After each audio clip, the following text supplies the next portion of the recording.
ფოთის კოლხეთმა ვარჯიშები განაახლა. ახალი სეზონის მოსამზადებელ ეტაპს გუნდი ამ დროისთვის მხოლოდ ერთი ახალი ფეხბურთელით იწყებს. ცოტნე მესხი გუნდს უკვე შემოუერთდა და მათთან ერთად ვარჯიშებს გადის. იგი ბოლოს ოზურგეთის მერცხალის შემადგენლობაში ირიცხებოდა. მთავარი მწვრთნელის ინფორმაციით ცვლილებები ისევ მოსალოდნელია. კერძოდ საუბარია სხვა ფეხბურთელების დამატებაზე.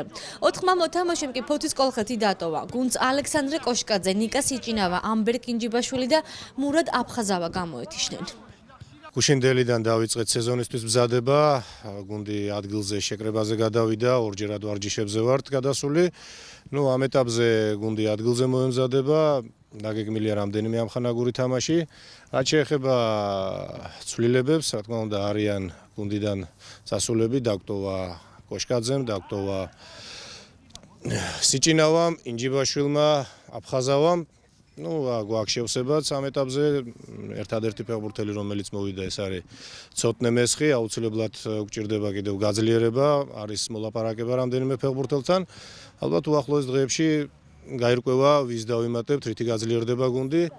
მთავარი მწვრთნელი იმედოვნებს, რომ სავარჯიშოდ გუნდის თურქეთში გაყვანას შეძლებს, სადაც ფეხბურთელები დამატებით მოემზადებიან. ძალიან დიდი იმედი მაქვს, რომ ჩვენ შევძლებთ ასევე თურქული შეკრების გავლას, ეს აუცილებლად ჭირდება გუნდს, კარგი შეკრება რომ გაიაროს, იმისთვის რომ სრულყოფილად მზად შეხვდეს ახალი სეზონის განახლებას, როგორც ვიცით, ახალი სეზონი თებერვლის მეორე ნახევარში დაიწყება და მე ვფიქრობ, წარმატებული უნდა გამოდგეს ფოთისთვის.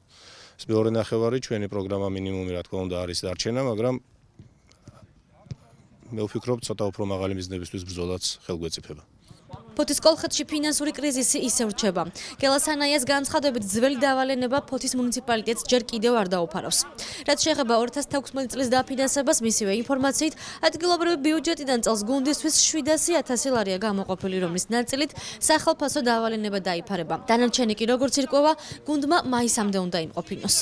ამ ეტაპზე ის დავალიანება, რაც შარშან იყო დაფარული არ არის, თუმცა ახალი ბიუჯეტი როგორც იცით დამტკიცდა და დაპირება რომ იანვრის თვეში ჩვენი დავალიანება დაიფარება, ამის იმედი გვაქვს, ეს დაპირება არის ქალაქის ხელმძღვანელობისგან და არ ვიცი, რო გითხრათ რომ ძალიან დიდი დაფინანსება ფოთს არ აქვს, მაგრამ ჩვენ მაქსიმალურად შევეცდებით რომ ამ დაფინანსებითაც ყოველ შემთხვევაში მაისამდე ფონს გავიდეთ. უმაღლესი ლიგის თამაშების მეორე წრე თებერვლიდან დაიწყება. ფოთის კოლხეთში საბრძოლო განწყობა.